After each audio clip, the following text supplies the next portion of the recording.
Becky, Randy made reference to the science behind all this and to the public health aspects. Take us a little deeper in, if you will, to both the medical science and the occupational health and safety issues related to being able to reopen schools. What are the essentials there? There you go. Good morning, everyone. Let me just preface this by saying Randy and I first interacted in the early 90s when it was a simple question of a school had lead, should it be open or not? And I could say, there's lead in this school, don't open it. We know that's bad for you. We know coronavirus or COVID-19 is deadly. Unfortunately, we just passed that horrific count yesterday of 100,000 who have passed away. But the science for this novel, we don't know a lot about it. We know a ton about it, but we don't know anything about it. Virus is changing every day. For example, this morning, a paper has just been published talking about higher rates of asymptomatic spread. The good news of this paper is that people who are asymptomatic, who are capable of spreading it, appear to spread it for a shorter period of time than those who are actually infected. So that came out new today. So we are learning every day new things about the virus that we hope will be able to help us in our decision making for making a safe workplace and decision makings regarding schools. I think that there are a number of factors that we need to think about, which is who's most at risk.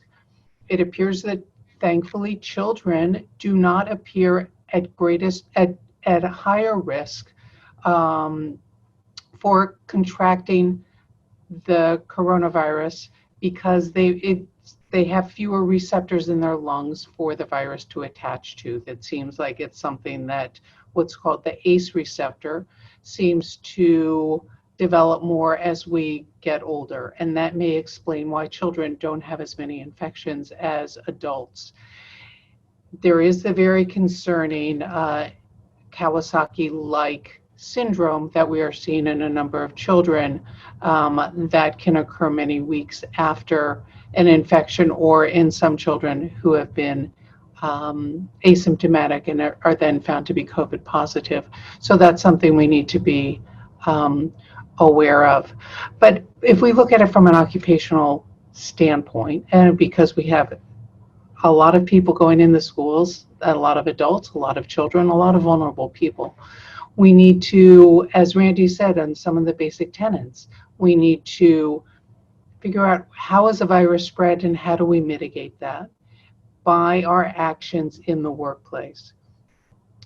In a school, it's a somewhat different environment. You can control adults a little better than you can control younger children who may not be as amenable to wearing masks, although it doesn't seem like all adults seem to be that mask friendly in certain parts of this country. But in terms of how do you appropriately identify and isolate, the tracking, tracing, isolation is absolutely critical.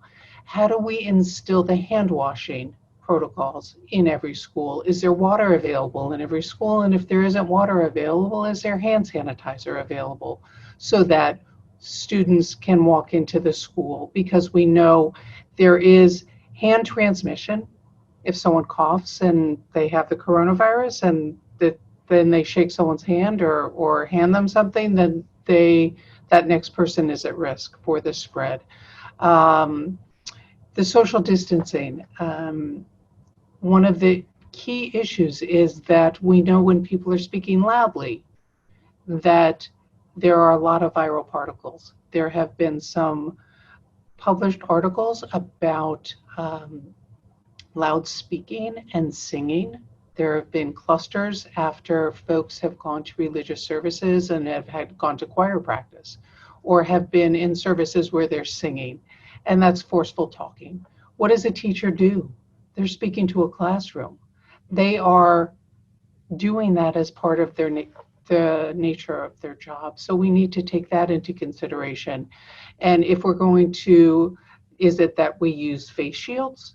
Is it that we use masks? Do we use a combination? Does a teacher find what may be most comfortable for them as a way of going into the school? The advantage of a face shield is it's clear, it's reusable. People can see someone's facial expressions, and it may be easier to wear, no respiratory problems with it, which have been some of the complaints against masks. Should that be something that we want to encourage in the school environment? And on the back end, obviously, there has to be a robust and prompt symptom identification for anyone who's asymptomatic with any kind of symptom that might be associated with COVID-19. And quite frankly, it ranges from not being able to smell or taste, could be the presenting symptoms, to cough, runny nose, conjunctivitis. You know, pink eye is fairly common in schools, yet it can be a precursor of a viral infection, and it can be a precursor of COVID-19. People can have gastrointestinal symptoms that are the presenting symptoms. Fever. One thing we can do is we can screen for fevers in schools. Certainly anyone who isn't feeling well should get their temperature taken, and they should be isolated and moved away right away. So I think there are a number of questions, and also sheer density in the classroom.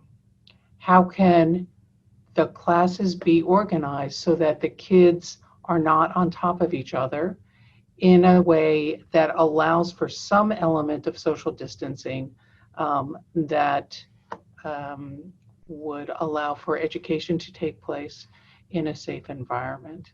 So I'm going to stop there. I think the biggest summary I can say is the science is evolving every day. I think that with careful planning and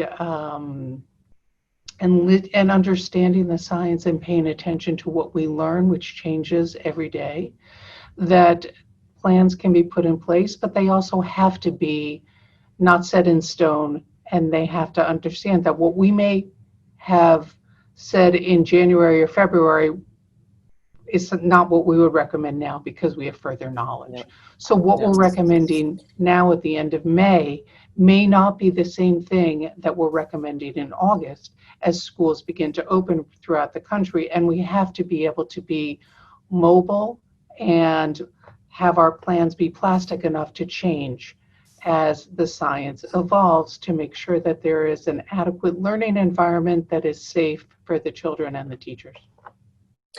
Thanks so much, Jackie, really for highlighting the fluidity of all this, and of course the fact that kids are kids, which is an added challenging piece. I want to turn to Linda now.